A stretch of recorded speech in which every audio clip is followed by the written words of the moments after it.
toutes, bonsoir à tous. Bienvenue pour ce débat sur la génération Covid, génération sacrifiée. Est-ce que tout le monde m'entend bien? Oui, je vois ça très bien, super. Merci à toutes et à tous d'être ici et de pouvoir nous suivre. La jeunesse donc paie aujourd'hui un très lourd tribut lors de cette pandémie. Si elle est moins touchée par la maladie que ses aînés, elle souffre davantage des conséquences économiques et psychologiques. L'isolement la touche à un âge où le collectif joue normalement un rôle prépondérant dans l'épanouissement.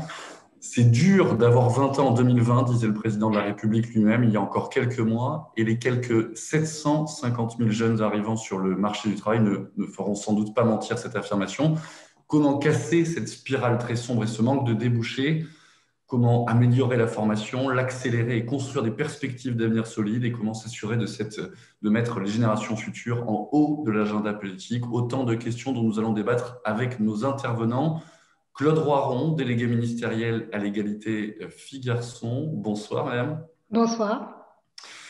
Thomas Friand, fondateur et directeur général de l'Institut Open Diplomacy et qui a créé bien évidemment le Y20 et le Y8. Bonsoir, Thomas. Bonsoir. Marie Trélucan, présidente d'Unicité. Bonsoir. Bonsoir. Et Moussa Camara, président fondateur de Les Déterminés, qui va arriver bien évidemment en cours de route. On l'attendra et on y arrivera dans quelques minutes. Bonsoir à vous donc, et merci vraiment à tous et à toutes d'avoir accepté de participer à cette table ronde. Xavier Timbaud, directeur principal de l'OFCE et coprésident de l'Institut Open Diplomacy, d'abord, et ensuite à Philippe Catela, directeur de l'HEIP. D'abord un mot, s'il vous plaît, Xavier Timbaud, pour introduire aussi cette table ronde. Merci Victor. Oui, il y a introduire la table ronde et puis aussi introduire le forum, devenir délégué et le travail fait par Thomas et l'équipe autour de lui. Alors, vous l'avez dit, je suis coprésident d'Open Diplomacy et j'ai vraiment le privilège et l'honneur d'accompagner l'Institut dans une phase qui est importante puisque c'est une phase de développement, une croissance très rapide des activités, la professionnalisation des équipes, et donc c'est quelque chose qui est une aventure assez formidable. Ce forum auquel on va assister et qui s'ouvre par cette conférence, c'est une étape importante parce que c'est une démonstration de force pour Open Diplomacy, pour l'Institut. Et de ce point de vue-là, je suis très heureux qu'il ait lieu, même si c'est dans des circonstances qui sont difficiles. La chaleur humaine, c'est un ingrédient majeur de Open Diplomacy. Elle va être un peu plus difficile, mais on va faire tout notre possible. Et je crois qu'il faut vraiment accompagner l'équipe et Thomas dans l'organisation et l'animation de ce forum pour le rendre le plus heureux possible, malgré les circonstances. Alors, il y a une deuxième chose que je voudrais dire, c'est quand même aussi pour les participants et pour tous ceux qui vont se lancer dans cette aventure de devenir délégué. C'est une belle aventure. Hubert Védrine, dans un article, il était cité dans un article du Monde il y a quelques semaines, disait que ce dont nous avons besoin aujourd'hui, ce sont des leaders et pas des followers. Et je pense que c'est quelque chose qui doit résonner dans les esprits des participants aujourd'hui.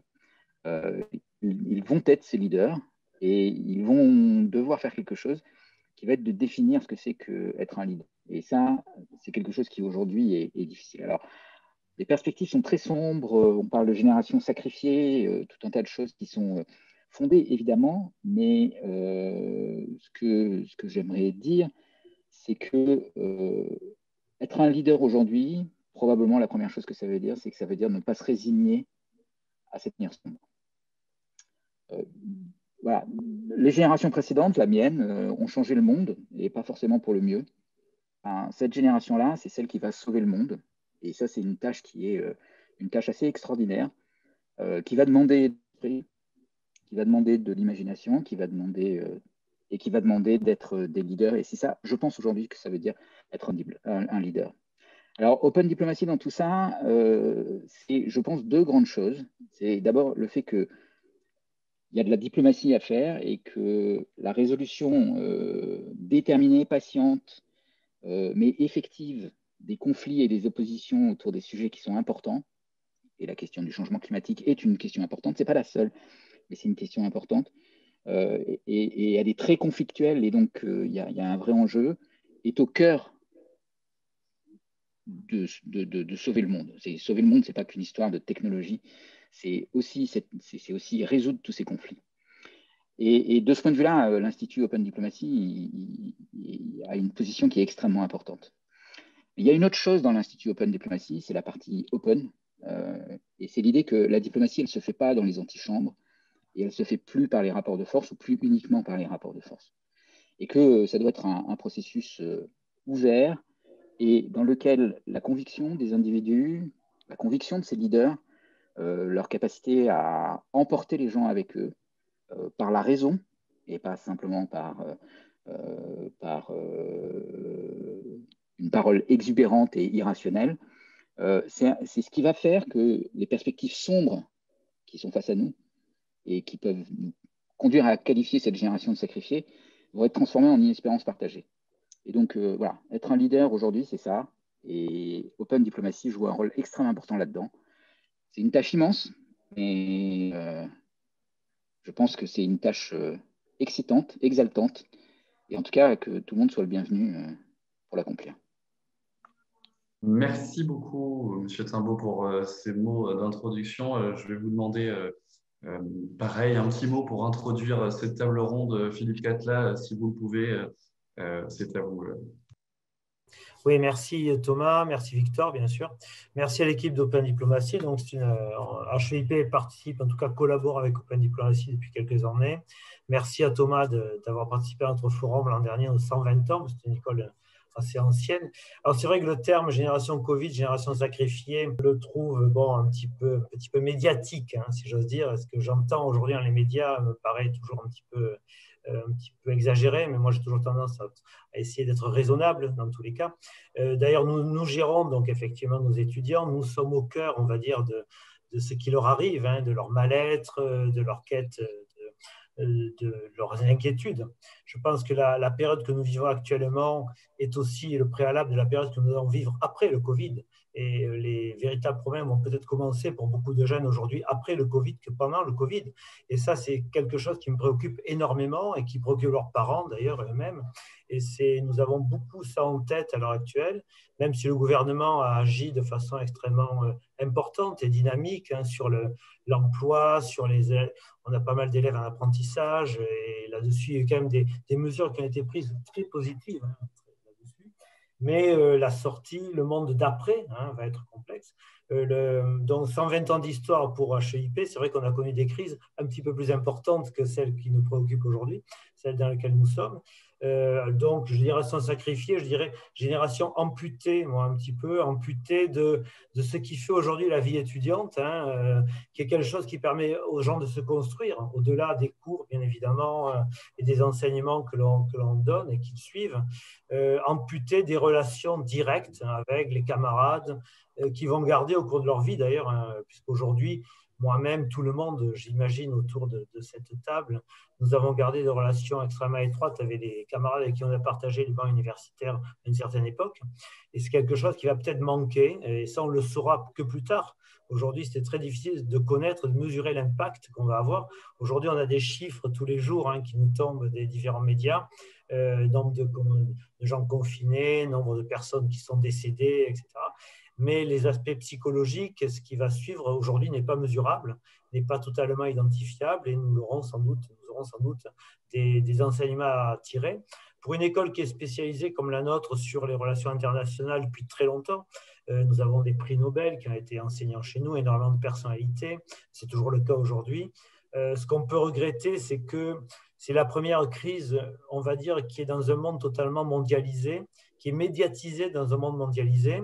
Et il n'y a pas de réponse mondialisée à cette crise. Au contraire, je dirais que c'est un révélateur de ce qui se passe pays par pays. Il y a des réponses politiques à quelque chose qui n'est pas une crise politique, mais qui est une crise sanitaire. Et ça, on peut le regretter. Et on espère peut-être que les enseignements tirés de cette crise nous permettra d'éviter, en tout cas, de mieux gérer les crises suivantes. Voilà en tout cas ce qu'on peut en dire. Et bien sûr, je vous remercie d'avoir maintenu votre colloque et cette journée qui est toujours importante et de qualité, donc, avec l'équipe d'Open. Voilà, en tout cas, on vous suivra, bien entendu, comme par le passé, crise ou pas. Merci beaucoup, Monsieur Catla, pour ces mots d'introduction et cet enthousiasme et aussi cet optimisme malgré la période. Et pour commencer peut-être cette table ronde, un mot, s'il vous plaît, Madame Roiron, sur ce que vous avez fait au gouvernement pour aider les jeunes dans cette période si particulière, et aussi un mot sur les difficultés que vous avez rencontrées pendant cette pandémie, s'il vous plaît. Alors, pour ce qui concerne l'éducation nationale, le premier confinement a été quand même une période extrêmement compliquée. Nous avons pu bien sûr assurer la continuité pédagogique, c'est-à-dire que tout à coup l'éducation nationale a basculé dans le tout numérique, ce qui a quand même posé un certain nombre de difficultés, d'abord à nos enseignants qui n'y étaient pas tous préparés. Et donc, il a fallu beaucoup travailler pour pouvoir les aider, les accompagner, etc., parce que les contenus pédagogiques ne sont pas tout à fait les mêmes. Et puis, bien sûr, nous le savons, ça a été difficile pour un grand nombre de nos élèves et leurs familles. D'abord parce que toutes les familles ne disposaient pas d'outils, en particulier d'ordinateurs, d'outils numériques.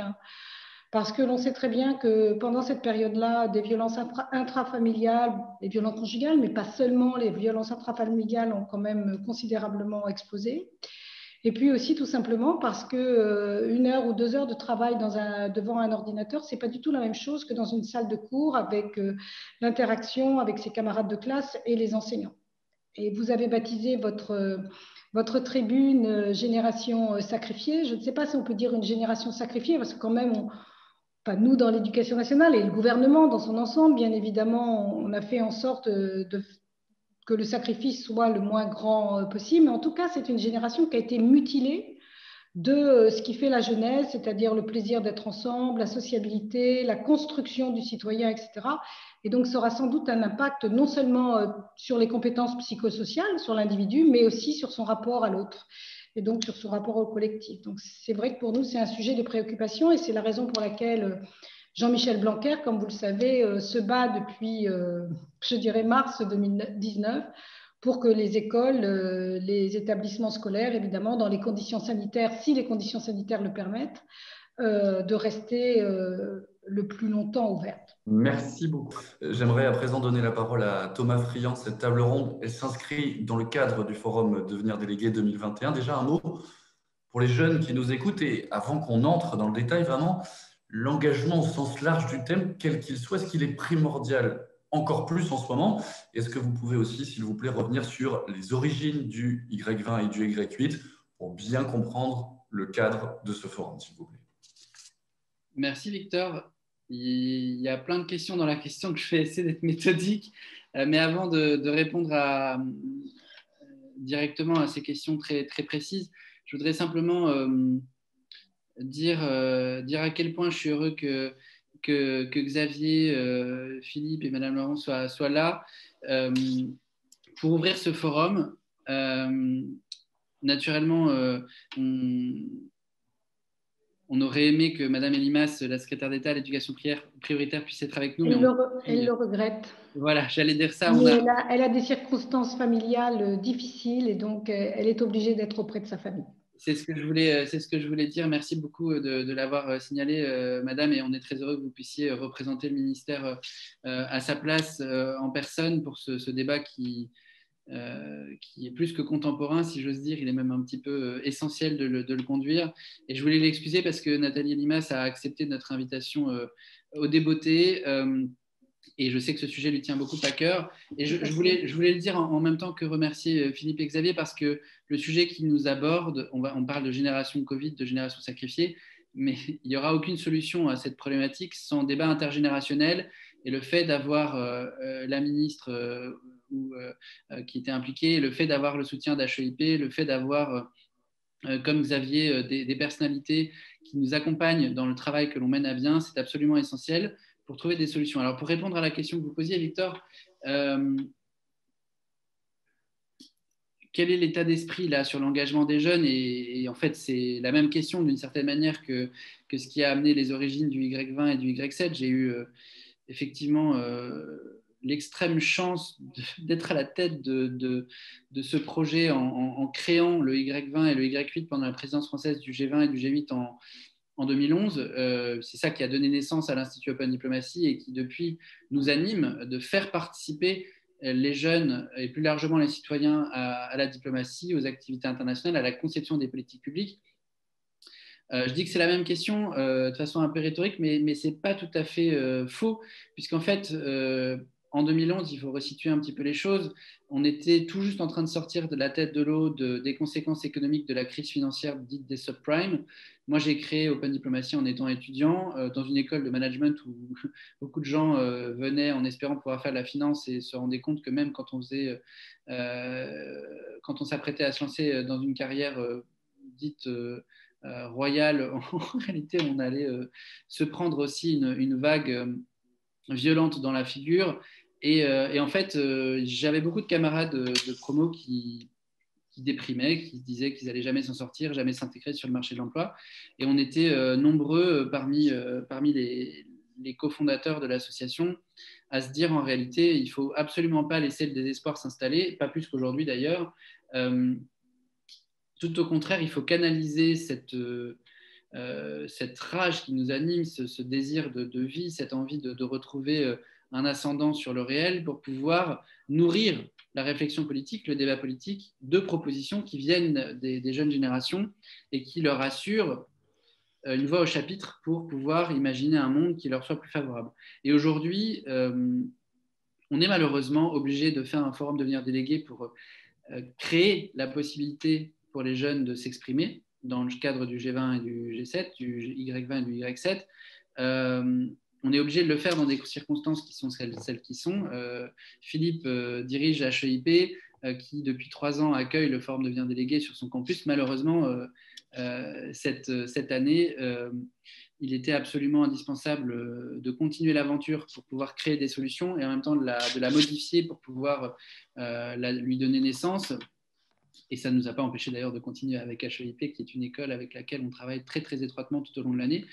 Mais donc, je suis un peu à la fois très fier d'être au point de recruter la 11e promo des délégués français pour participer au Y20 et au Y7, mais aussi très triste parce que Xavier l'a dit, il s'agit de faire émerger des leaders politiques. Et voilà, ceux qui sont là aujourd'hui, il y a plus de 600 inscrits. Chacun se dit, mais de quoi il parle? Pourquoi on parle de leader politique? Ben oui, si vous êtes à la table des décideurs du G20 et du G7, c'est précisément pour faire passer vos idées. Donc d'être des leaders d'opinion. Vous aurez sans doute pas toujours raison, mais je m'adresse là directement aux candidats. Naturellement, on espère que parmi vous, que vous soyez délégués à la fin de ce processus ou non, vous allez pouvoir défendre votre vision du monde. Donc fier et triste parce que naturellement, cette aventure, c'est une aventure humaine et on ne peut pas la partager de façon aussi chaleureuse qu'on a l'habitude de le faire. Et si j'ose dire, génération sacrifiée, on a posé cette question-là pour pouvoir rentrer dans le vif du sujet. J'ai souvent l'occasion de dire que je pense que c'est plutôt une génération traumatisée que sacrifiée. Sacrifiée, ça veut dire qu'on s'en dispense pour pouvoir l'utiliser aux fins d'autres bénéficiaires d'une certaine manière. Ce n'est pas le cas, je pense. On entend souvent la critique de dire que c'est pour les vieux qu'on fait tout ça et pas pour les jeunes, et je crois tout le contraire. Mais traumatisé à n'en pas douter parce qu'il y a beaucoup de désespoir qui s'est installé. Et donc, plutôt qu'une génération traumatisée, il faudrait remotiver les troupes pour une génération déterminée, génération engagée. Et la voie du Y20, la voie du Y7 fait partie des nombreuses voies qui s'offrent aux jeunes pour aller de l'avant. Donc, je remercie tous les candidats qui se sont portés volontaires malgré la sélectivité qui est très forte pour pouvoir tenter la chance. Et en tout cas, sachez, et Xavier l'a dit, Open Diplomacy, c'est diplomatie, mais c'est surtout open. Et donc, tous ceux qui sont là sont naturellement, et certains le sont déjà pour beaucoup, invités à devenir membres de notre association pour pouvoir participer à nos réflexions tout au long de l'année, parce qu'il y a bien au-delà du G20 et du G7 des sujets qui, tout au long de l'année, méritent d'être réfléchis. Et chacune et chacun d'entre vous est le bienvenu pour y participer. Voilà, j'ai été un peu long, mais c'était une triple question, alors j'ai fait une triple réponse. Merci beaucoup Thomas pour cette réponse. Je voulais aussi donner la parole à Marie Trélucan. Vous êtes la présidente d'Unicité. Je rappelle que votre association est à l'origine du service civique. J'ai envie de vous poser une question simple. Déjà, où est-ce qu'on en est de l'engagement des jeunes dans cette période? Pouvez-vous un peu nous dresser un état des lieux du nombre de jeunes engagés dans le service civique, s'il vous plaît, et dans les autres dispositifs d'engagement? Et dans quelles dispositions, surtout, justement, les jeunes que vous rencontrez, dans quelles dispositions sont-ils au quotidien? Eh bien, bonjour à tous. Je voulais en introduction quand même remercier et féliciter Thomas et toute l'équipe pour leur engagement sans faille. Et quand on dit que c'est quand même la jeunesse qui donne l'espoir et qui change le monde, vous l'avez dit, Monsieur le Président, en introduction, Thomas est quand même la preuve de ça. Et le remercier en particulier pour son ouverture. Et je crois que les deux intervenants que vous avez choisis, du coup, sont une marque de ça. Son souci d'ouvrir Open Diplomacy, l'opportunité d'être délégué à des jeunes de profils peut-être différents de ceux qui sortent des grandes écoles de Sciences Po, qui peut-être plus spontanément iraient vers Open Diplomacy. Alors, je ne dis pas que ça marche à tous les coups, mais on fait partie, Unicité, je suppose les déterminés et d'autres, de gens peut-être qui touchent et d'organisations qui touchent des jeunes aux profils variés, notamment qui ont peut-être fait moins d'études, qui viennent de milieux plus défavorisés pour beaucoup d'entre les jeunes que je mobilise en tout cas, et pour qui ce genre d'opportunités, voire même ce genre de sujets, sont très très rarement abordés. Donc voilà, je vais répondre à votre question, mais je voulais quand même marquer à l'occasion de cette conférence mon admiration et ma reconnaissance à Thomas et l'équipe d'avoir ce souci-là, d'essayer en tout cas, après on va voir si on y arrive, mais d'être à l'image de la diversité de la jeunesse de France qui est vraiment diverse et qui spontanément ne se tournerait pas de manière évidente, en tout cas pour certains, vers Open Diplomacy, vers le G20, le G8, pour beaucoup, ça n'existe pas. Donc, merci d'avoir ce souci-là et on fait peu, mais on va essayer de contribuer à cette mixité sociale dans les délégués.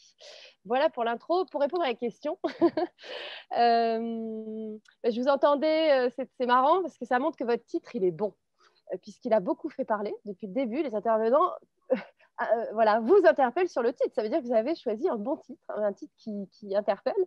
Et du coup, moi, j'avais envie de dire, il y a eu la génération brimée, la génération... En fait, pour moi, la génération est engagée, avec ou sans le Covid. C'est une génération engagée. Vous l'avez très bien dit, le président l'a dit en introduction, c'est une génération qui a envie de changer le monde.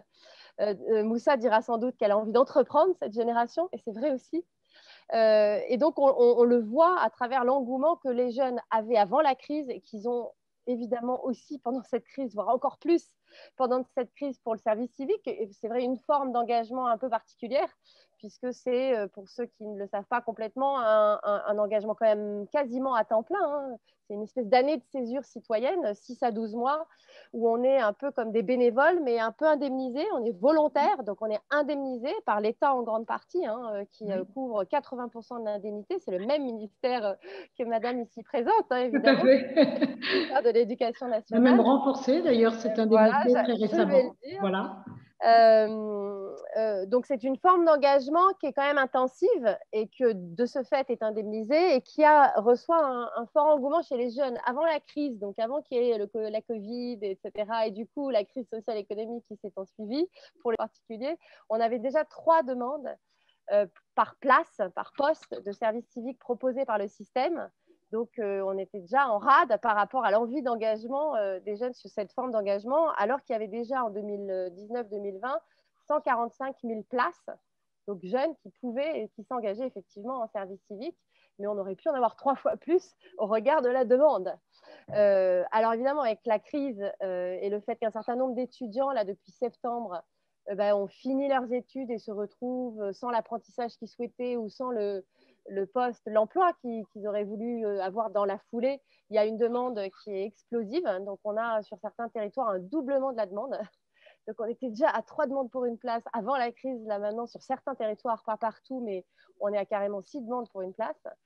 Et le gouvernement a décidé, le président de la République lui-même l'avait annoncé le 14 juillet dans son discours sur le plan jeunesse, le volet jeunesse du plan de relance, que parmi les dispositifs proposés aux jeunes et dans lequel le gouvernement souhaitait investir, il y avait le service civique en tant que dispositif d'engagement qui quand même donne des moyens aux jeunes pour vivre, puisqu'il y a une indemnité de subsistance et qui effectivement était très demandé. et qui, je vois que dans vos sujets, il y avait dans vos sous-questions de votre conférence la question de la formation, comment on revisite la formation.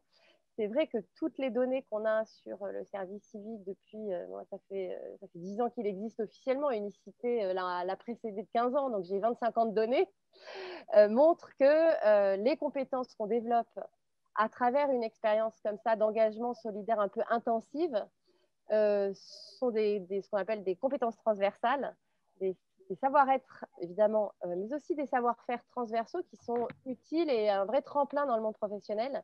Donc nous, on a 82% des jeunes, par exemple, qui sortent d'Unicité, qui sont en emploi ou en formation à la sortie, alors même que j'ai 38% de jeunes qui n'ont même pas le bac et une quarantaine de pourcents, donc c'est une grande majorité qui a juste le bac plus 2. Donc ce n'est pas des gens qui partent avec un bagage en termes de niveau de formation initiale très poussé. Malgré ça, c'est un vrai tremplin justement parce que ça développe la confiance en soi et les compétences transversales dont on a besoin aussi pour rebondir, mais j'imagine qu'on y reviendra dans la suite de l'échange. Merci beaucoup, Madame Trélucat, d'avoir fait toutes ces précisions d'emblée. Moussa Camara, vous, avec l'association Les Déterminés, vous intervenez dans les quartiers difficiles, mais aussi dans les territoires ruraux pour aider les jeunes, notamment sur l'entrepreneuriat et l'employabilité. Même question qu'à Madame Trélucat. Dans quelles dispositions sont les jeunes que vous rencontrez au quotidien ces derniers mois? Comment est-ce que vous les sentez toujours aussi engagés, combatifs? Bonsoir à tous. Je crois que là, vous m'entendez mieux. Déjà, j'aimerais remercier Thomas Friand avec l'Institut Open Diplomacy pour l'initiative aussi de mettre ces débats ces sujets au cœur du débat et surtout au travail que vous faites depuis longtemps. Et pour nous, c'est vrai qu'aujourd'hui, le sujet qui parle de génération sacrifiée, génération Covid, je pense que nous, on n'a pas attendu le Covid pour savoir que si on n'agissait pas, la génération qui allait venir allait être sacrifiée. Il y a déjà plusieurs générations qui ont été sacrifiées dans les quartiers parce qu'il y a plus de 30 ans de politiques publiques qui ont été menées, mais qui n'ont pas été menées en concertation avec les bénéficiaires et les jeunes et ses habitants. Et l'objectif aussi de notre mouvement, ça soit les déterminés, d'accompagner les entrepreneurs dans nos territoires, c'était aussi pour remettre dans les mains l'égalité des chances à tous. Et ça, c'est très important dans tout ça. Et comme le disait tout à l'heure Marie, que je salue au passage, que voilà, il y a un sujet qui, avant la crise déjà, c'était compliqué quand on est jeune, quand on habite dans un quartier, de pouvoir trouver une formation qui nous corresponde, de pouvoir trouver un emploi dans lequel on sait qu'on va nous regarder à juste titre par rapport à nos compétences, à nos diplômes, etc. Et c'est vrai que la réalité des choses, aujourd'hui, avec le Covid, avec la crise qu'on traverse, la situation va être beaucoup plus compliquée. Nous, il faut savoir que malgré qu'une situation qui est assez compliquée comme ça, c'est là où je pense que les jeunes avec lesquels on travaille sur l'employabilité, le retour à l'emploi, ils ont plus d'espoir qu'avant parce que derrière chaque crise, moi, je reste un peu optimiste parce que derrière chaque crise, il y a des opportunités qui s'ouvrent. Et c'est ça que le travail qu'on fait au quotidien dans le terrain, c'est de répéter sans cesse ça. Maintenant, aujourd'hui, qu'est-ce qu'il faut faire pour améliorer, pour favoriser les choses? Déjà, dans un premier temps, nous, avec les entreprises avec lesquelles on travaille, il y a vraiment une envie de changer, de changer un peu leur politique de recrutement auprès des publics qu'on traverse.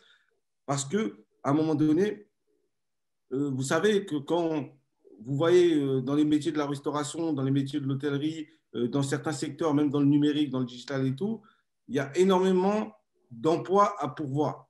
Mais à côté, voilà, il n'y a pas forcément les gens qui sont en face pour pouvoir trouver un emploi qui vont, et ces jeunes-là. Nous, dans nos territoires, dans nos quartiers, dans les territoires ruraux, il y a un taux de chômage qui est énorme.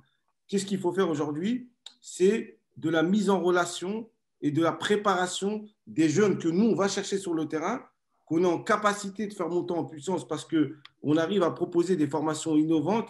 Mais dans les formations innovantes qu'on propose, ce n'est pas une formation qui va être classique et tout. Ça va être une formation où le jeune va être au cœur du sujet. Ce n'est pas aujourd'hui des sujets techniques qui vont arriver. Et quand on travaille comme ça auprès des jeunes et on fait un travail de sensibilisation dans l'entreprise auprès des collaborateurs d'entreprise pour mieux intégrer les jeunes qu'on accompagne, bah forcément, il y a des résultats. Et cette méthodologie qu'on a appliquée avec pas mal, quelques partenaires avec lesquels on a expérimenté en 2019, en 2020, on a pu aller plus fort malgré, il y a eu les confinements, malgré la crise qu'on a traversée. Mais c'est qu'il y a une volonté, il y a une appétence. Maintenant, moi, ce que je dis, c'est qu'il faut profiter aujourd'hui de cette crise pour former, innover, former de manière différente, faire en sorte que aujourd'hui, dans le monde économique, comme tel qu'il est aujourd'hui dans son état, il faut faire évoluer les choses. Et ça, je pense qu'on ne peut pas le faire seul. Et c'est pour ça qu'aujourd'hui, au lieu de parler de génération sacrifiée, moi, j'aimerais parler de génération d'espoir, où il y a tant de choses à faire entre ce qui va se passer là, le temps de se préparer, les nouveaux métiers, les nouvelles innovations qui vont arriver, pour intégrer et prendre en considération toute la société. Et la société, et plus on va avoir des personnes qui travaillent, des personnes qui vont créer leur boîte dans ces territoires, dans ces quartiers, plus on va avoir une réussite sociale du territoire et on va avoir un impact. Parce que déjà, nous, on accompagne des entrepreneurs à créer leur boîte. On n'a jamais autant accompagné de personnes en 2020 qu'avant la crise. C'est incroyable. C'est qu'il y a eu vraiment, les gens se sont remis en question. Il y a eu vraiment un changement d'état d'esprit et que les gens, les personnes qu'on a accompagnées, ces jeunes-là, ont voulu opter par l'entrepreneuriat, vers l'entrepreneuriat. Et ça, je pense que c'est important. C'est des choses qu'il faut souligner. C'est qu'aujourd'hui, comme on voyait le travail il y a quelques années en arrière, ben aujourd'hui, les choses, ils ont changé, ils ont évolué. Les jeunes, ils veulent avoir un travail avec plus de sens, même s'ils gagnent un peu moins d'argent, ils veulent entreprendre, être libres, être en capacité de porter leurs propres projets. Et ça, je pense, en face, il faut qu'on ait des réponses. Et aujourd'hui, malheureusement, si on a un discours trop alarmant sur la situation, on est en phase avec la réalité, on sait que ça va être très compliqué, on est tous conscients qu'on traverse une crise sans précédent. Mais moi, je pense qu'on n'a jamais eu une opportunité de faire en sorte qu'il y a plus d'égalité des chances dans notre pays. Et si on veut que ça fonctionne, ce n'est pas l'affaire que des acteurs associatifs comme les nôtres. On n'y arrivera pas tout seul. Ce n'est pas possible. Le travail n'est pas fini. Il est encore long. Ce n'est pas une affaire que des politiques.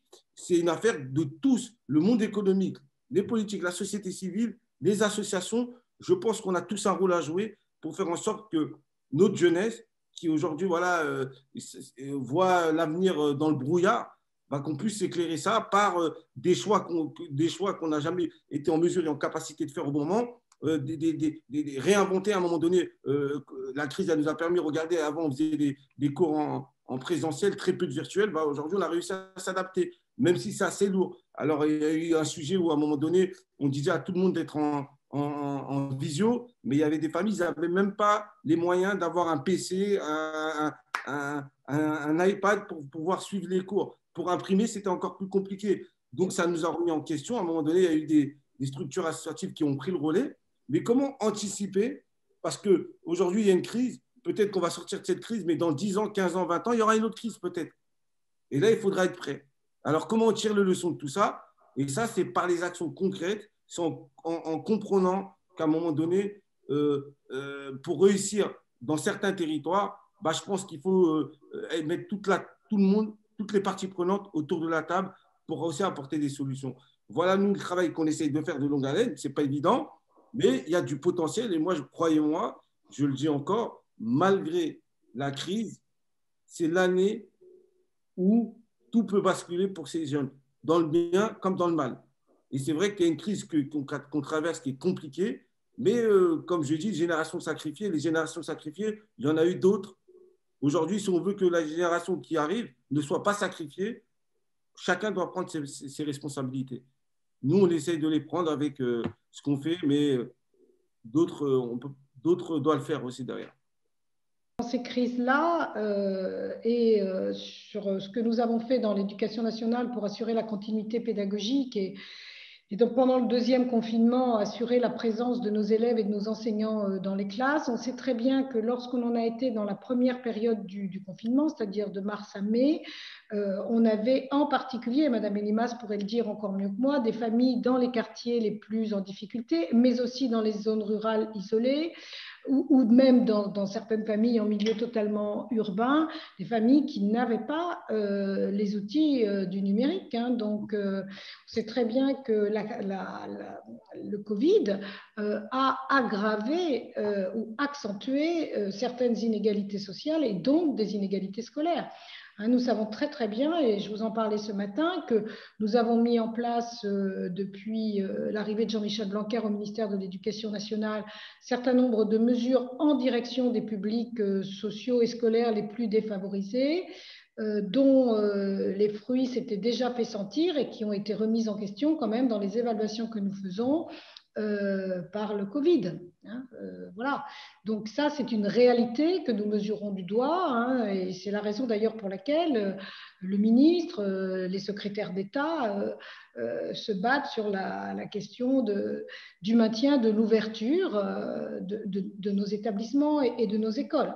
Voilà, hein, on sait très bien que, par exemple, les résultats qui avaient été acquis dans le cadre du dédoublement des classes de CP et de CE1 dans les réseaux d'éducation prioritaire ont été remis en question dans la période du Covid. On sait aussi que la plupart des élèves qui ont décroché sont des élèves qui appartiennent à des milieux sociaux défavorisés, nous le savons.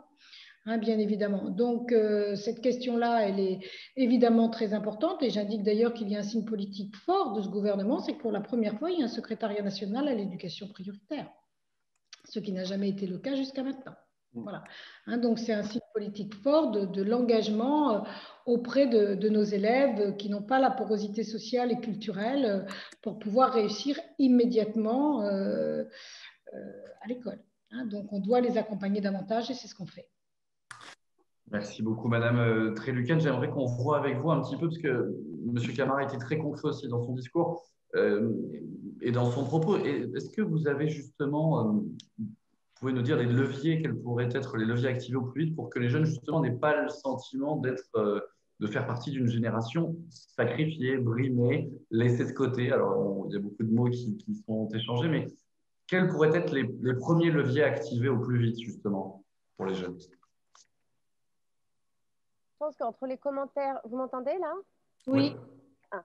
Entre les commentaires qu'on voit dans le chat et puis ce que dit Moussa en parlant de avant, elle était déjà sacrifiée, la jeunesse dans les quartiers. Et donc, bon, là, honnêtement, on parle c'est des étudiants spécifiquement qui ont les universités fermées, mais les étudiants, c'est pas la jeunesse de France, en fait. C'est un bout, et je dis, c'est pas pour.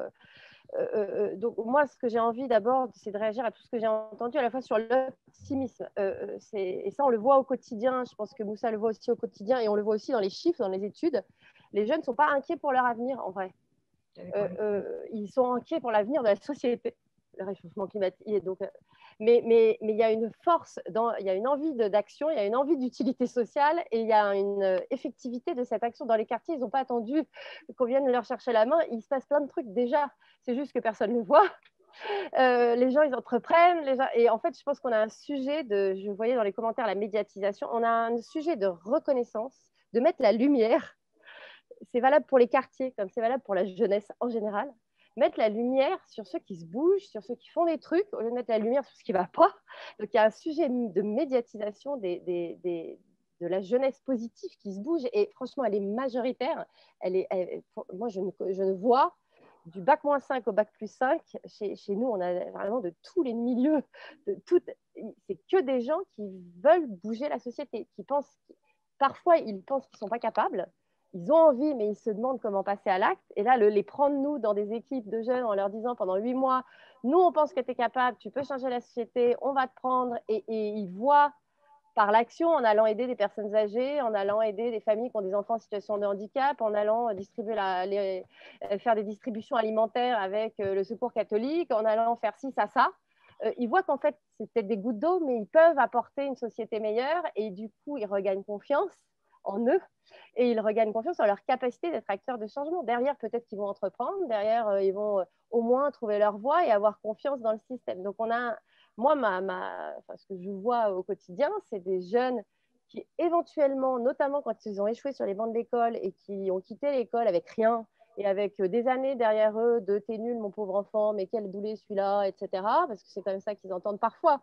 C'est une réalité, je suis désolée, on arrive avec des jeunes parfois qui sont cassés complètement dans leur estime d'eux-mêmes. Et pour reconstruire. Donc c'est vrai, ça c'est une réalité, on ne peut pas dire le contraire, mais tous, honnêtement, même ceux qui sont un peu cassés à cause de ça, ils ont plein de potentiel, ils ont quand on leur fait confiance, quand on leur dit qu'on a besoin d'eux, ils ont envie de changer le monde, et ils sont capables de le faire.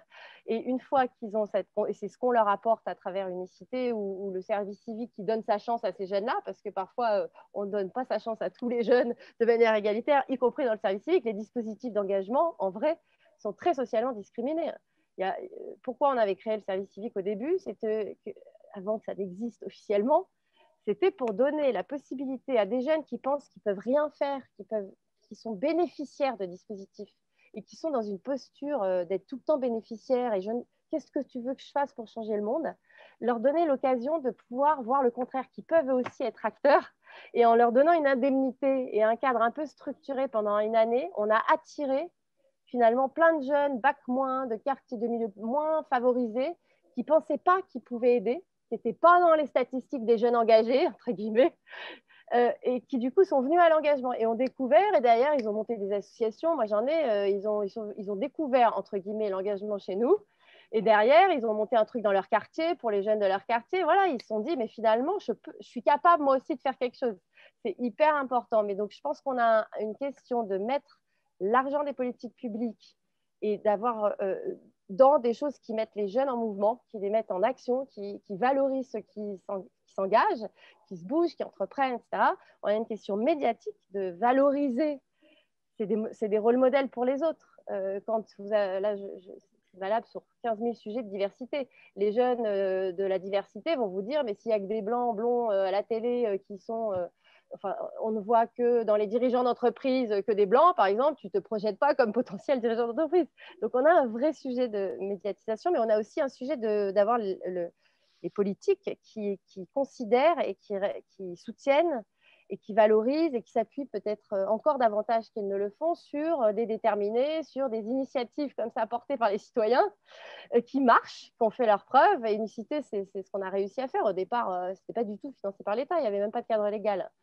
C'était illégal, on prenait des jeunes pendant 8 mois, on les indemnisait, on leur disait si t'es capable, c'est des boîtes qui finançaient et on a convaincu, parce qu'on a montré que ces jeunes-là, ils étaient utiles pour la société, ils allaient aider des vraies personnes âgées qui avaient vraiment besoin, donc ils répondaient à des besoins sur le terrain, que cette expérience leur apportait quelque chose à eux, et paf, ça a fait naître, bon je résume 10 ans en 2 secondes, mais on a fait naître un cadre légal et l'État a mis de l'argent dedans. Donc, et c'est hyper important que l'État soit en veille, et les collectivités aussi, tous les pouvoirs publics, sur les trucs qui viennent de la société civile. C'est pour ça que je regarde Moussa parce qu'il est plus jeune dans son organisation, mais qui marchent et qui ont fait leurs preuves, et essayer de voir comment on peut démultiplier ça. Je ne dis pas que ça doit remplacer les politiques descendantes, mais au moins, il faut qu'il y ait...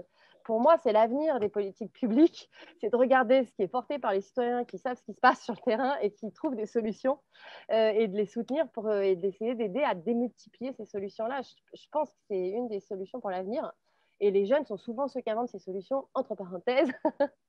Donc, ça recouvre... voilà. Après, de manière plus systémique et sur mon sujet à moi, le service civique, ma conviction, c'est que ça devrait faire partie de l'éducation de tous les jeunes. Parce qu'il y a des choses qu'on apprend sur les bancs de l'école et il y a des choses qu'on apprend sur le terrain. Et sur le terrain du service civique, en tout cas, qui est un terrain d'intérêt général, je me rends utile pour la société. Je le fais en équipe. À Unicité, ils sont en équipe avec de la mixité sociale, donc c'est encore plus fort, je dois dire. Parce que, du coup, tu rencontres des jeunes d'autres milieux, tu sors complètement de ton microcosme. Tu développes une capacité d'adaptation, c'est les compétences transversales que j'évoquais tout à l'heure, mais qui est hyper vitale dans le monde de demain. Je veux dire, parce que Moussa a raison, des crises, on va en avoir. Déjà, on doit s'adapter en permanence. Donc, une des compétences de base à avoir, au-delà d'avoir en soi la force, donc de l'optimisme en soi, pour se dire, il y a un avenir pour la société, il y a un avenir pour moi, j'ai envie, j'ai des projets, ça c'est vital. Et donc, il faut construire ça, cette confiance en soi et en l'avenir, mais il faut construire la capacité à travailler en équipe, à s'adapter à des environnements différents, à rebondir quand on échoue, tout ça, quoi. C'est ça l'avenir. Si on apprend, et ça, on ne l'apprend pas forcément complètement sur les bancs de l'école. Donc, ma conviction, c'est qu'un service civique un peu solide, où on apprend à travailler en équipe, on rencontre des gens différents et on se rend vraiment utile, ça construit ce genre de compétences-là et ça devrait faire partie de l'éducation. Je ne dis pas qu'il faut le rendre obligatoire, hein, mais en tout cas de tous les jeunes. Il faudrait vraiment…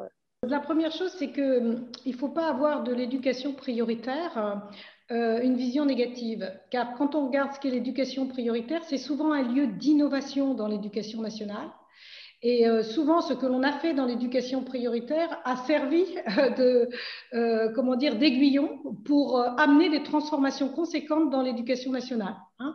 Donc, l'éducation prioritaire, ce n'est pas au contraire une éducation reléguée. C'est une éducation sur laquelle l'État, enfin, ce sont des territoires sur lesquels l'État met quand même beaucoup de moyens. Et en même temps, on le voit bien, on a souvent plus de liberté, plus d'innovation et comme vous le disiez madame, dans un certain nombre de cas, on a pu voir des expériences totalement différentes du cadre traditionnel de l'éducation nationale réussir et donc faire progresser l'ensemble de l'éducation nationale de ce point de vue-là. Et on l'a vu depuis la création de l'éducation prioritaire, parce que l'éducation prioritaire date du 31 décembre 1981 très précisément. Donc, vous voyez, je pense qu'il ne faut pas voir que le verre à moitié vide, il y a aussi le verre à moitié plein. Et nous avons beaucoup d'engagement de la part ne serait-ce que de nos enseignants dans ces secteurs qui ne sont pas toujours faciles pour pouvoir justement accompagner la réussite des élèves parce que l'éducation nationale, c'est quand même le meilleur moyen de réussir dans la vie quand on réussit son parcours scolaire, même si je suis bien consciente qu'on ne le réussit pas toujours et que ceux qui échouent sont ceux qui sont souvent, pas toujours, mais en difficulté sociale, parce que la difficulté sociale, elle est quand même liée à la difficulté scolaire ou l'inverse, comme vous voulez. La deuxième chose que je souhaitais dire, c'est que le ministère de l'Éducation nationale n'est pas resté en dehors de la question de l'engagement que vous mentionnez. Hein. On a bien sûr le SNU, hein, le Service national universel, qui est un petit peu en stand-by, mais enfin, qui a quand même été beaucoup promu ces dernières années. Évidemment, les conditions sanitaires ne nous permettent pas de faire ce que nous avions envisagé dans un premier temps, du moins du point de vue des regroupements, de la formation collective, etc., de la transmission des valeurs de la République auxquelles nous sommes évidemment très attachés. Et puis la question de l'engagement, eh bien, elle est valorisée dans différents dispositifs de l'éducation nationale. Vous parliez tout à l'heure de la confiance et vous savez que Jean-Michel Blanquer considère que la loi qu'il a présentée au Parlement il y a maintenant 2 ans s'appelle la loi de l'école de la confiance. Hein. L'objectif de l'école, c'est bien de donner confiance aux élèves et aux jeunes en eux-mêmes. Hein. Et par exemple, à titre d'exemple, la question du grand oral dans le baccalauréat, dans la réforme du baccalauréat qui agite beaucoup, est aussi un élément qui permet de valoriser l'engagement, la confiance, l'oralité, le développement de compétences qui ne sont pas des compétences habituellement prises en compte par l'éducation nationale.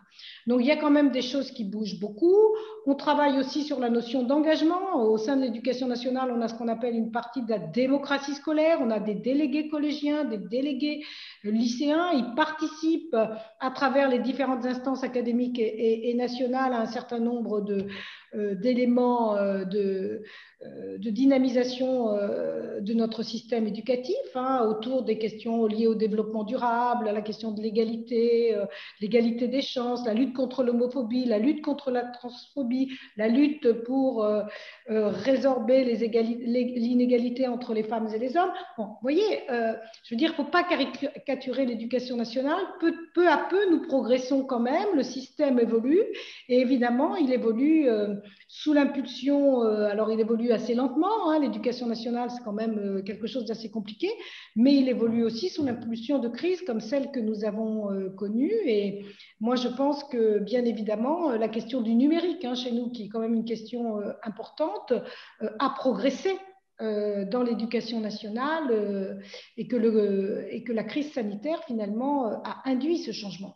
C'est très important parce que sur la question du numérique, c'est quand même le positionnement de notre pays, c'est dans tous les métiers et on est encore assez faible sur ces questions, en particulier du point de vue de l'égalité filles-garçons, qui est un sujet qui me tient beaucoup à cœur.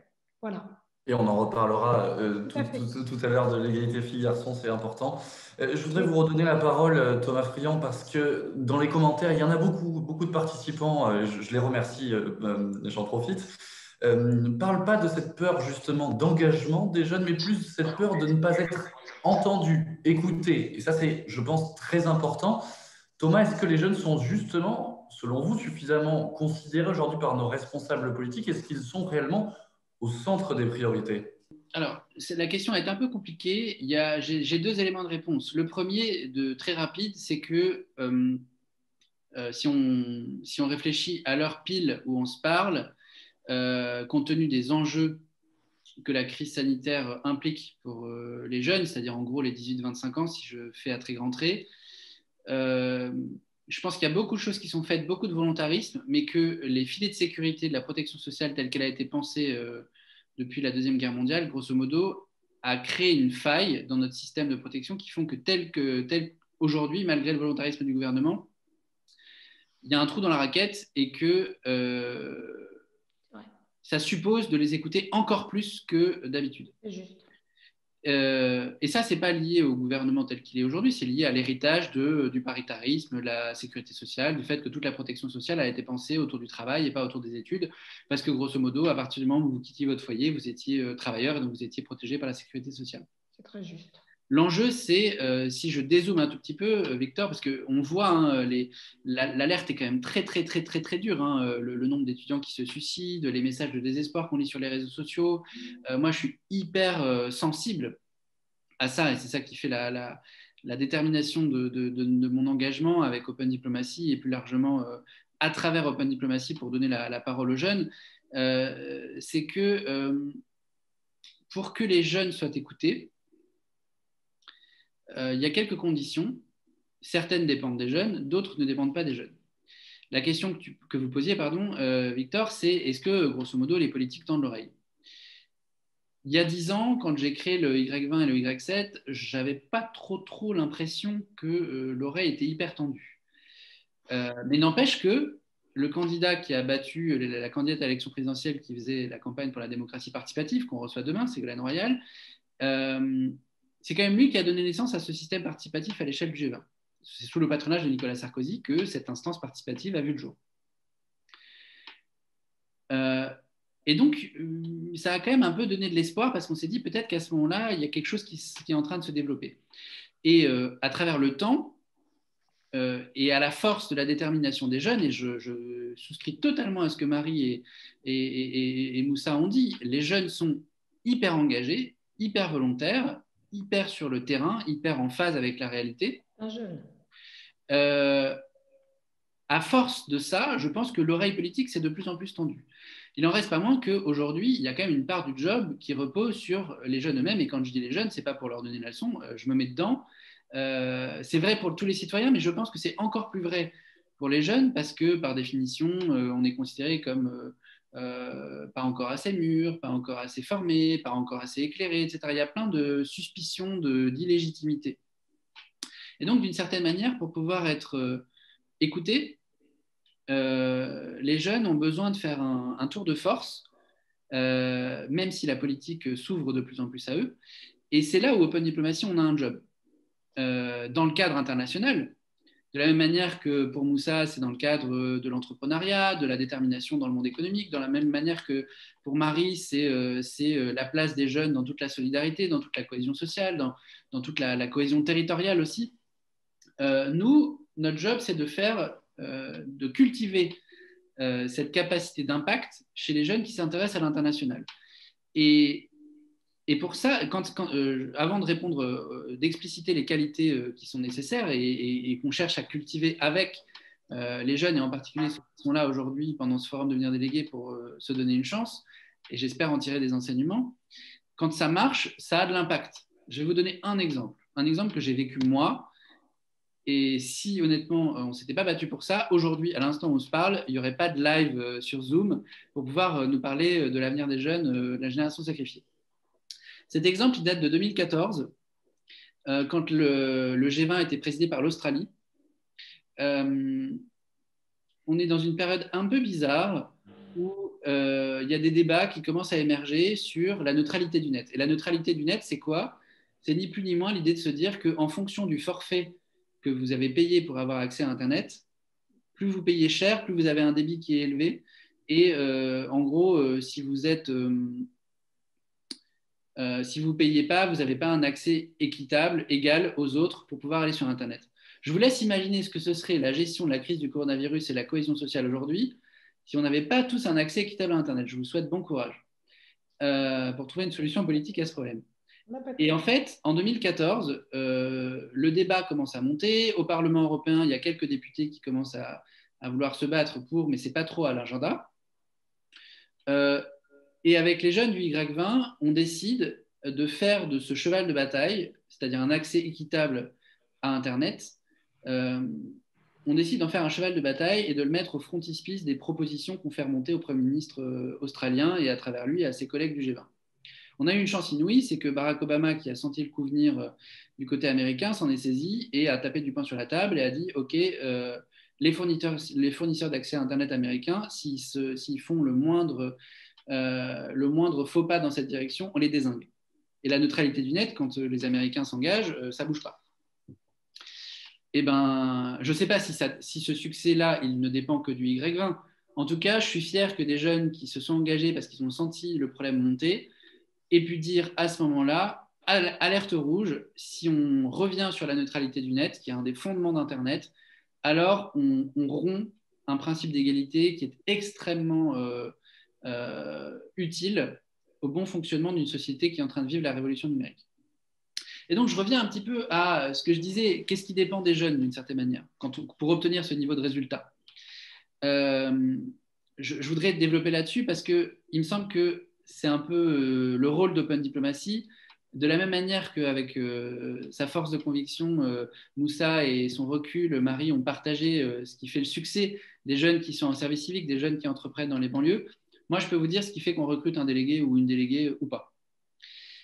Et en tout cas, les compétences qu'on cherche à cultiver chez les personnes que l'on met dans cette position de responsabilité assez incroyable, de pouvoir faire remonter des idées au niveau du G20, du G7. Il y en a 4. 4 qui expliquent parfaitement pourquoi les uns et les autres sont autour de cette table. La première, c'est faire toujours attention à ne pas être hors sol. Marie l'a dit tout à l'heure et c'est très juste et c'est vraiment ça le sens de notre partenariat avec Unicité, avec les déterminés. Les jeunes délégués, ils ont vite fait de prendre le melon une fois qu'ils se disent je vais me retrouver entre deux ministres, je vais manger des Ferrero Rocher comme tous les ambassadeurs. Non, les gars, en réalité, votre job, c'est l'humilité, l'humilité, l'humilité. Vous êtes là pour écouter tous les jeunes qui ne seront pas à la table du G20 et s'assurer que les idées que vous allez porter, elles soient les plus respectueuses de ces sensibilités. On aurait dû appeler ça génération avec un S Covid, génération avec un S sacrifié et ES, parce qu'en réalité, parmi les jeunes, il y a des jeunes qui sont dans des situations extrêmement différentes. Et Marie l'a dit tout à l'heure, et c'est pour ça qu'on a fait un appel, qu'on se bat avec Open Diplomacy pour que cet appel à candidature il soit tourné vers tous les jeunes Français, que vous soyez dans la banlieue de Villeurbanne ou dans le centre-ville d'Albi, que vous soyez étudiant à Lille ou expatrié à Montréal et coincé dans un confinement extrêmement strict au Canada. Notre appel à candidature, il circule, et ce n'est pas pour rien qu'il y a 600 candidats pour ce forum alors qu'il y a 7 positions de délégués, c'est parce qu'il est fait pour tout le monde et pour des jeunes qui ont cette empathie de rester en contact avec la société civile. Je vous donne un exemple. Quand je me suis occupé de présider le Y7 sous le patronage d'Emmanuel Macron en 2019, Marie le sait très bien parce qu'on s'était battus ensemble pour que ça fonctionne comme ça, on a fait en sorte que les jeunes qu'on a recrutés, je pense à Charlotte notamment, de sillonner le territoire pour aller à la rencontre d'autres jeunes, écouter, se taire et écouter ce que les autres ont à dire. Et ce qu'on a prévu avec l'Unicité, ce qu'on a prévu avec les Déterminés, ce qu'on a prévu avec toutes les autres associations qui composent le conseil civique de l'Institut Open Diplomacy, je pense à nos quartiers ont du talent, je pense au chemin d'avenir, je pourrais en citer des tonnes et des tonnes, c'est précisément que la première tâche des délégués, ça soit de la boucler. Ils l'auront déjà assez ramené pendant le forum, parce qu'on va les tester sur leur éloquence, de la boucler pour aller écouter d'autres jeunes qui viennent d'autres réalités sociologiques, qui viennent d'autres mondes, de la ruralité, des quartiers, de certains univers qui sont très éloignés de la chose publique, pour pouvoir se nourrir de toutes ces sensibilités-là, pas dans une posture populiste, juste écouter la diversité de la société la diversité de ces enjeux pour pouvoir faire passer des idées. La deuxième caractéristique, c'est la responsabilité. Philippe Catla l'a dit tout à l'heure avec ses mots, parler de ce sujet, c'est extrêmement difficile, il faut faire preuve de finesse, avoir un esprit de responsabilité, ne pas mettre des mots trop durs sur des phénomènes qui ne sont pas aussi douloureux que ce qu'ils peuvent être. Moi, je suis convaincu que la crise qu'on vit pour les jeunes, elle est terrible. Mais il y a eu tout un tas de critiques. Par exemple, quand Emmanuel Macron dit qu'on est dans un état de guerre et qu'il faut que toute la société civile rentre dans un esprit de concorde et d'humilité, c'est précisément ça, c'est de se dire, pour pouvoir être un délégué, il faut pour pouvoir être capable, en responsabilité, assumer chacune des propositions qu'on fait remonter. Et là, à nouveau, deux idées. C'est pour ça qu'on fait une formation, si j'ose dire, aussi ambitieuse pour les jeunes que l'on recrute. J'ai eu l'occasion de l'expliquer à l'envi à tous les candidats qui ont participé aux réunions d'information préalables. Ce programme, il est fait pour que, qui que vous soyez, d'où vous veniez au moment où vous devenez délégué, on vous embarque dans un programme de formation qui va vous donner toutes les clés pour pouvoir être crédible au moment où vous allez faire passer des messages. Je vais vous donner un exemple. En 2019, quand la France s'occupait du G7, j'ai eu le bonheur de co-présider le Y7 avec 3 jeunes formidables, dont Hamza, qui prenait toujours le soin, dès qu'il faisait avancer une proposition dans les recommandations qu'on faisait remonter au G7, de pouvoir quantifier, spécifier la proposition. Pas des grands cris d'alarme, des cris d'orfraie, des critiques à l'emporte-pièce, mais de pouvoir se dire, voilà, si on vous propose ça, ça repose sur telle réalité statistique, telles études scientifiques, telle recherche. Et ça nous a beaucoup aidé. Ça nous a beaucoup aidé parce que quand vous allez voir Marlène Schiappa pour parler d'égalité femmes-hommes à l'issue du Y7 et que vous lui amenez un sondage en disant voilà cette proposition-là qu'on a mise sur la table d'avoir par exemple la parité dans les comités exécutifs comme on l'a dans les conseils d'administration depuis 10 ans, depuis la loi Copé-Zimmermann, elle est soutenue par 83% des Français. Et cette rigueur scientifique, ça nous aide à nous les jeunes de faire passer des idées encore plus exigeantes alors qu'on a un souci d'illégitimité à combattre. Troisième caractéristique, avant que je ne sois trop long, c'est la détermination. Moussa en a beaucoup parlé. Je pense que voilà, l'association elle-même, Les Déterminés, porte bien son nom. Les Déterminés, on aurait tous pu choisir ce nom là pour être là aujourd'hui. C'est qu'on ne ferait pas ni délégué ministériel à l'éducation prioritaire, ni président d'unicité si on n'était pas déter à fond, quoi. Et ça suppose de notre part un coaching. Open Diplomacy, son job, c'est de coacher les jeunes, que ce soit les délégués, mais plus largement les membres de l'association, les coacher pour qu'ils aient cette détermination, qu'ils ne laissent jamais un détail ronger une conviction, qu'ils ne laissent jamais le désespoir s'installer. Et je voudrais donner un exemple d'une personne formidable que vous allez tous, les candidats, rencontrer pendant le forum. C'est une déléguée française qui était au Y7 de Washington cette année, Khadija, qui est une femme absolument incroyable, d'une détermination sans faille, qui a grandi dans le 93, qui a réussi à rentrer à Sciences Po. Et quand elle est devenue déléguée, elle m'a dit « Thomas, j'aurais jamais imaginé participer au G7 un jour, c'est extraordinaire. Comment est-ce que je peux te rendre l'appareil ?» Et je lui ai dit « Khadija, écoute, c'est pas une dette personnelle, on t'a pas recruté pour me faire plaisir, c'est pas du tout le but. En revanche, si tu veux vraiment être à la hauteur du sujet, le début d'engagement politique au sens noble qu'on t'a fait prendre là maintenant, tu le poursuis. Tu te bats pour tes convictions, tu cherches à savoir exactement où tu veux aller, tu trouves les personnes avec qui te battre et tu t'engages et voilà, ce que tu as défendu à l'échelle du G7, maintenant tu le défends dans le débat public, tu rentres dans un parti politique, dans un syndicat, dans une association, je m'en fous, mais tu continues la bataille et tu ne lâches rien. Et c'est ce qu'elle a fait et c'est sans doute la plus belle reconnaissance qu'elle a pu apporter à ce programme formidable qu'on a fait. Et pour ça, on l'a coachée. Et sans cette détermination, elle n'aurait jamais eu le niveau d'impact qu'elle a eu. Dernier élément, et j'arrête là tout de suite, c'est la créativité. Et là, je voudrais revenir sur ce que Xavier disait tout à l'heure. Le leadership, ce n'est pas asséner des convictions, des croyances pour avoir tort ou pour avoir raison. Je veux dire, la politique, c'est s'adapter constamment aux circonstances. Le modèle, la crise qu'on est en train de vivre, elle nous amène à tout repenser. Et le leadership, c'est une capacité d'adaptation, une faculté d'adaptation qui suppose une créativité qui nous permet de faire remonter des propositions qui ne sont pas attendues au G20 ou au G7. Je veux dire, les candidats qui vont être là et qui vont nous servir la soupe, pour qu'on les recrute. Si vous venez avec de l'eau tiède, rentrez chez vous, quoi, les gars. Ce qu'on veut, sans que ça soit spectaculaire, c'est des gens qui savent trouver des solutions, qui soient capables d'imaginer des politiques publiques, même en étant imprécis, même en étant parfaitement intuitifs, mais qui sont capables d'imaginer un chemin qui nous permette de sortir de l'ornière. Et ça, ce n'est pas nécessairement une qualité individuelle. C'est une qualité collective. Et c'est pour ça que notre job, ce n'est pas de recruter 7 délégués un à un, si j'ose dire. C'est de recruter une équipe de France, de faire le lien entre plusieurs personnes qui sont capables, parce qu'elles combinent des expériences, des convictions, des cultures, des connaissances différentes, d'imaginer des politiques publiques et de les proposer ensemble. Et là, je vais vous donner un dernier exemple. Et ça répond tout à fait à la préoccupation que Marie soulevait tout à l'heure. On n'est pas là pour reproduire des élites. Elles savent déjà très bien se reproduire entre elles. On est là pour créer des nouvelles voies d'engagement. Et en 2019, on a recruté parmi les jeunes délégués Fidelis. Et Fidelis, figurez-vous qu'il avait 18 ans, il venait toujours d'avoir le bac, tout juste d'avoir le bac. Et en fait,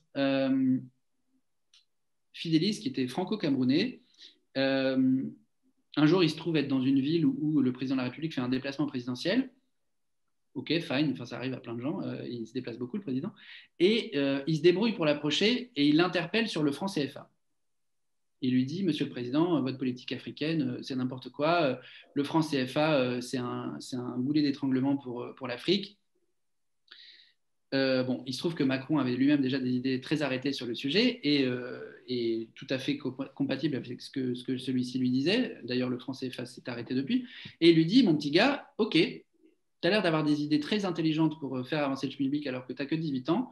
Je te recrute en stage à la cellule diplomatique de l'Élysée. Tu viens chez moi, tu bosses et tu pisses de la note pour pouvoir alimenter les réflexions de mes conseillers diplomatiques sur le sujet. Le mec avait 18 ans quand même. Ok, pas mal. On se croirait dans un film de science-fiction de casting d'un acteur dans la rue. C'est assez délirant. Et Fidelis, d'une modestie incroyable, nous explique qu'il a eu cette expérience parce qu'on voit Élysée sur son CV. Palais de la présidence de la République, on se dit, ok, qu'est-ce que tu as fait à l'Élysée? Tu as fait des photocopies? Non, j'ai travaillé sur la réforme du franc CFA, j'ai 18 ans. Ok, mon gars, donc tu as peut-être quelques idées qui sont intéressantes à cultiver, on va voir ce que tu vaux. Et on l'a intégré à l'équipe de France. Et franchement, d'avoir quelqu'un d'aussi volontaire pour penser en dehors du cadre et d'être capable de chercher la petite bête pour pouvoir faire avancer les politiques publiques, ça a été déterminant pour la délégation française, alors que c'était le plus jeune en 2019. Et honnêtement, ça fait hyper plaisir. Donc, pour répondre à votre question, Victor, le sujet, ce n'est pas est-ce que les politiques écoutent. Bien sûr qu'ils écoutent. Et honnêtement, j'ai envie de dire, ils sont payés pour ça, quoi. Il y a les élections et quand ils n'écoutent pas, on leur rappelle qu'il faudrait un peu tendre l'oreille. Alors, il y a plein d'améliorations à faire sur ce sujet, mais si j'ose dire, notre job à nous, en tant qu'association, et votre job à vous en tant que candidat, c'est de cultiver ces quelques qualités pour qu'au moment où la politique vous tend l'oreille, vous ayez quelque chose à dire. Et ça, c'est beaucoup plus difficile à faire que de dire il faut que la politique change pour considérer beaucoup plus les jeunes. Et donc, j'aimerais bien prendre le problème à l'autre sens, c'est plutôt comment est-ce que socialement et individuellement, on s'assure que par toutes les associations qui existent, Unicité en est une magnifique, Les Déterminés en est une autre, et nous, on essaye de le faire avec nos petits bras. On essaye, dans la société civile, de cultiver cette aptitude des citoyens à passer le mur du son pour pouvoir se faire entendre des politiques. Et je sais que quand les citoyens travaillent sur cette base-là, en général, ça porte ses fruits. Au sein des Déterminés, Moussa Camara, vous aussi, vous les aidez dans leur engagement et aussi à construire leur réseau. C'est important, on connaît l'importance de ce réseau, mais comment on bâtit ce réseau justement en cette période si délicate? Est-ce que vous pourriez nous donner des exemples concrets de votre quotidien et comment vous aidez justement les jeunes? Et je suis tout à fait d'accord avec vous, le réseau est important quand on veut se lancer, surtout quand on veut porter un projet entrepreneurial. Souvent, parfois, voilà, le réseau, ça veut rien dire et ça veut tout dire parce qu'on a tous autour de nous un réseau. Et nous, ce qu'on leur apprend aux entrepreneurs qui rentrent dans nos programmes, c'est déjà le premier réseau que vous faites, c'est le collectif dans lequel vous êtes en train d'être formé. Parce que voilà, dans un groupe, on a à peu près 15 à 20 entrepreneurs. Le premier réseau, il est là. Parce que chacun d'entre eux ils ont des compétences, ils ont une vision de voir les choses, ils viennent de différents territoires avec différents projets, différents parcours de vie, ce qui fait en sorte qu'ils s'alimentent entre eux au niveau du réseau, des projets, des compétences. Et après, il y a le réseau qu'on n'a pas forcément naturellement parce que parfois, voilà, en fonction d'où l'on vient, on connaît telle et telle personne. Et c'est vrai que quand vous lancez un projet, vous avez besoin d'avoir un réseau économique puissant autour de vous. Et c'est très important. Donc, il faut créer déjà ces opportunités. Nous, on a la chance, aujourd'hui, dans les déterminés, d'avoir des grands groupes partenaires de la structure. On a des institutions publiques.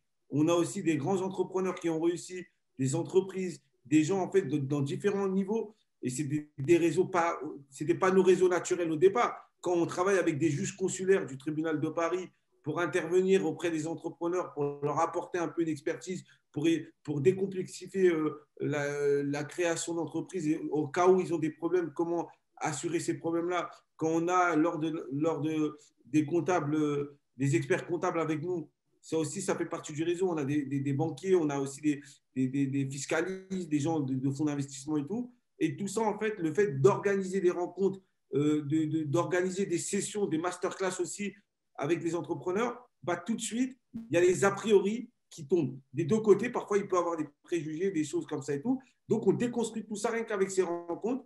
Et derrière, ça favorise des relations d'échange entre nos entrepreneurs et tout cet écosystème qui permettent, en fait, de créer vraiment un réseau solide. C'est-à-dire quand un jeune, peu importe d'où il vient, d'un territoire rural, d'un quartier populaire, d'un centre-ville, il rentre dans notre programme de formation, à la sortie de ces programmes-là, ils vont avoir une palette de réseaux. Et en plus, c'est les gens qui sont avec nous, ce qui est intéressant, c'est qu'ils adhèrent à la cause qu'on défend. Donc, ils sont là avec bienveillance. Ils savent que quand ils viennent dans nos programmes où on accompagne les entrepreneurs, bah, tout de suite, il y a un cadre de bienveillance qui est mis en place parce que c'est des valeurs de partage, d'entraide, de solidarité, de générosité qui font en sorte de nous réunir dans cet espace d'échange. Et ça, c'est très important. Et en plus, c'est un réseau intergénérationnel. C'est-à-dire, il y a tous les âges. Il y a des gens qui ont l'expérience, il y a des gens qui sont assez jeunes, et tout le monde se respecte en fonction de ce qu'il est, de ce qu'il apporte. Parce qu'on part du principe, en vrai, c'est que chacun il a apporté aux uns aux autres. Même quand même qu'on travaille avec des collaborateurs de grands groupes qui viennent apporter une expertise dans un domaine bien précis aux personnes qu'on accompagne, bah derrière, il en tire plein de conclusions. Donc, ça apporte aux jeunes, mais lui aussi, ça apporte. Donc, tout le monde en sort gagnant parce que le fait d'être avec des entrepreneurs ou des jeunes qui recherchent un peu un emploi, bah, ça ouvre ton état d'esprit, ça ouvre t'as une ouverture totalement différente. Et ça, c'est très important. Et la capacité du réseau, nous, ce qu'on leur apprend, c'est déjà de faire un réseau, d'avoir une relation, de créer une relation avec son réseau, de savoir aussi entretenir son réseau et de solliciter son réseau au bon moment. Vous savez, quand vous rencontrez des personnes, vous ne savez pas forcément comment les contacter, comment faire appel à eux, à quel moment leur parler et tout. Et tout ça, c'est des choses que quand vous n'avez jamais l'habitude de faire, bah ça devient compliqué. Et d'un réseau, on peut forcément parfois griller des cartes. Et l'idée pour nous, c'est vraiment, il y a un accompagnement sur le réseau, mais il n'y a pas que sur les réseaux, parce que le réseau, c'est un pas parmi tant d'autres. Et moi, comme je le dis toujours à tous les entrepreneurs, si vous êtes là pour le réseau, vous allez peut-être rencontrer du monde, mais ça ne va pas forcément être intéressant. Mais ce qui est très important pour eux à savoir, c'est que c'est le projet qui génère le réseau. Quand on a un projet solide, on a un projet qui a du sens, on a un projet dans lequel les gens ont envie de s'embarquer avec nous, bah forcément, vous faites les bonnes rencontres, vous faites les rencontres qui vous permettent d'aller beaucoup plus loin. Ça a été le cas pour nous, pour les déterminés, c'est le cas pour des entrepreneurs, c'est le cas aussi pour dire qu'on est dans une société aujourd'hui, elle a besoin d'être beaucoup plus solidaire. Et notre jeunesse, aujourd'hui, elle est très engagée. Moi, je vois autour de nous une jeunesse qui est très engagée, qui est engagée sur des causes qui, à l'époque, moi, quand j'étais plus jeune, moi, je me suis engagé à 21 ans. Je suis encore jeune, j'ai 34 ans, je suis pas... Mais j'aurais voulu m'engager beaucoup plus tôt. Et si on avait un service civique à l'époque de Marie, peut-être à 15-16 ans, je me serais engagé. Parce qu'il n'y avait pas tant d'initiatives comme ça, autant de causes qui nous permettaient de nous engager. Et moi, aujourd'hui, j'encourage la jeunesse et les plus jeunes à s'engager. C'est très important de s'engager. En plus, l'engagement est très bien vu aujourd'hui. Quand vous cherchez un emploi, quand vous cherchez une formation ou quelque chose, on aime regarder, moi aujourd'hui, quand je recrute des plus jeunes et tout, et surtout dans ce que je porte, dans les projets, bah, je regarde un peu leur parcours, est-ce qu'ils étaient engagés dans des associations ou pas, parce que tout ça, ça laisse l'engagement, c'est vraiment c'est au-delà du travail qu'on va proposer. C'est la cause qui nous pousse à faire en sorte que quand on est embarqué dans une aventure même professionnelle, quel impact on va avoir pour pouvoir changer et faire évoluer les choses. Et c'est pour ça que toute la question de réseau, d'engagement, de valeurs, tout ça, de savoir, des savoirs qu'on a besoin de savoir et tout, quand on se lance dans notre formation, dans nos programmes, elle est essentielle, très essentielle, mais ça ne fait pas tout. Parce que c'est des étapes, il y a des barrières, il y a des freins. Et c'est vrai que quand on est jeune, moi, je me posais la question comment je veux m'engager. Il y a des jeunes, ça se trouve là aujourd'hui, qui nous écoutent, qui se demandent comment ils peuvent s'engager en écoutant. Et c'est vrai que parfois, voilà, on aimerait faire des choses, mais on ne sait pas quoi faire. Moi, je dis tout le temps, faites ce que vous aimez faire. Un engagement, ça ne doit pas être une tâche. Ça doit être vraiment une passion. C'est quelque chose sur lequel on est content de se lever tous les matins et de le faire. Et ça, je pense que c'est aussi ça dans le sens où, dans ce sens-là, où, à mon avis, je pense que notre jeunesse, je pense qu'elle a du potentiel, elle a de l'énergie, elle a du talent. En plus, avec tout, elle maîtrise aujourd'hui tous les outils dans lesquels on a besoin, digitaux et tout. Et aujourd'hui, voilà, il faut juste que les responsables politiques, on fasse plus confiance aux jeunes. C'est-à-dire, on leur donne des responsabilités. Et plus on va leur donner des responsabilités plus jeunes, plus ça va être des générations qui vont être en capacité de prendre des décisions importantes dans l'avenir. Parce que parfois, voilà, nous, on est une génération de jeunes ici. Et du coup, voilà, des fois, il y a des choses qu'on ne voit pas forcément. Parce qu'on est trop. Et les plus jeunes vont voir parce que c'est un peu leur époque. Et ça aussi, c'est des échanges. Moi, c'est pour ça que moi, dans la structure que j'accompagne des jeunes de 16 jusqu'à 50 ans. On accompagne des gens de 16 à 50 ans. Et quand on mélange toutes ces générations, il y a plein de choses qui en sortent. Et c'est vraiment, à chaque fois, il n'y a que de l'apprentissage. Tout ça, c'est de l'apprentissage. Et moi, je suis intimement convaincu que le réseau ne fait pas tout. L'engagement est important. Le projet aussi dans lequel on s'engage est aussi important. Et après, tout en découlera.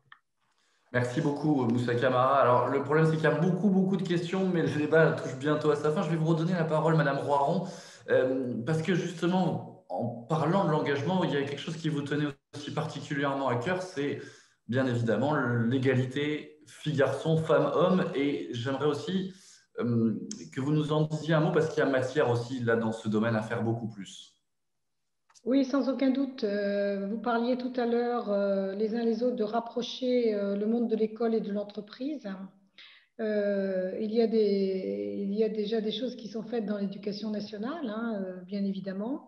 On a des systèmes et on essaie de les développer notamment à l'égard des jeunes filles, des systèmes de tutorat, de marrainage, d'accompagnement, pour que les jeunes filles s'orientent davantage dans les spécialités, filières et métiers du numérique. Parce que nous avons en France une caractéristique, nous sommes un des derniers pays pour la question de la présence des filles dans tout ce qui concerne le numérique. Et comme vous l'avez dit tout à l'heure, Thomas, avec beaucoup de justesse, nous sommes dans une période de transformation du monde par le numérique. Et on ne peut pas laisser plus de la moitié de l'humanité, plus de la moitié de la population à l'égard de ce grand enjeu pour l'avenir et aussi pour l'avenir de notre pays. Donc ça, c'est vraiment un premier sujet. Et puis, de façon plus générale, je vous parlais tout à l'heure de la question de l'engagement des jeunes autour de l'Europe et de tous les jeunes. Parce que nous, notre sujet, ce n'est pas d'accompagner quelques-uns. c'est de permettre à tous de se réaliser. Nous avons 12 400 000 élèves. Une génération de baccalauréat, c'est 700 000 élèves par an. Donc, vous voyez, il y a la question, bien sûr, de l'accompagnement individuel qu'on essaie de favoriser dans l'éducation nationale, mais il y a aussi la question que le système puisse permettre, et d'ailleurs, l'éducation nationale permet souvent beaucoup plus de liberté que ce que l'on croit, puisse permettre à chacun de trouver son parcours scolaire qui lui permette de construire son avenir et de trouver sa place dans la société. Et ça, ce n'est pas seulement l'engagement de quelques-uns, hein, ça doit être la réussite de tous. Donc ça, c'est un énorme sujet. Et comme vous le disiez, c'est bien sûr l'éducation nationale est un des principaux acteurs, mais l'éducation nationale ne peut pas tout faire tout seul, bien évidemment. Elle est en relation constante avec de multiples partenariats. L'objet aussi de l'éducation nationale, c'est de s'ouvrir peut-être davantage sur le monde extérieur. C'est en tout cas le sens de l'action de Nathalie Elimas dans les quartiers d'éducation prioritaire, avec le dispositif des cités éducatives. Et puis, bien sûr, le sens de l'engagement de Jean-Michel Blanquer en tant que ministre de l'Éducation nationale, de la jeunesse et des sports. Ça a quand même un véritable sens. Et en fait, moi, je suis assez optimiste parce que je crois que toute crise dans l'histoire, a engendré finalement un renouvellement, une transformation profonde des sociétés. Et c'est toujours la jeunesse qui nous a montré cet avenir-là. Voilà ce que j'avais à dire. Merci beaucoup. Un dernier peut-être mot pour vous, Marie Trélucan. Il y a eu beaucoup de questions sur le service civique, énormément. Hein. Il y a eu beaucoup de commentaires. Et avec cette question aussi qui vous était posée, est-ce que le service civique n'est pas assez considéré? Comment mieux le considérer selon vous, s'il vous plaît? Avec une réponse Merci de me redonner la parole parce que je voulais quand même rassurer Madame la déléguée. Je me suis sans doute mal exprimée. Loin de moi l'envie de mettre en cause ou de critiquer qui que ce soit. Je suis fille de prof et jamais de la vie. Je parlais des jeunes qui ont échoué. Ils peuvent être dans d'autres quartiers que l'éducation prioritaire. Malheureusement, des jeunes qui arrêtent à 16-17 ans l'école, il y en a beaucoup dans tous les quartiers. Et effectivement, ça casse une confiance. Donc, ce n'était pas du tout une critique, évidemment, sur l'éducation prioritaire.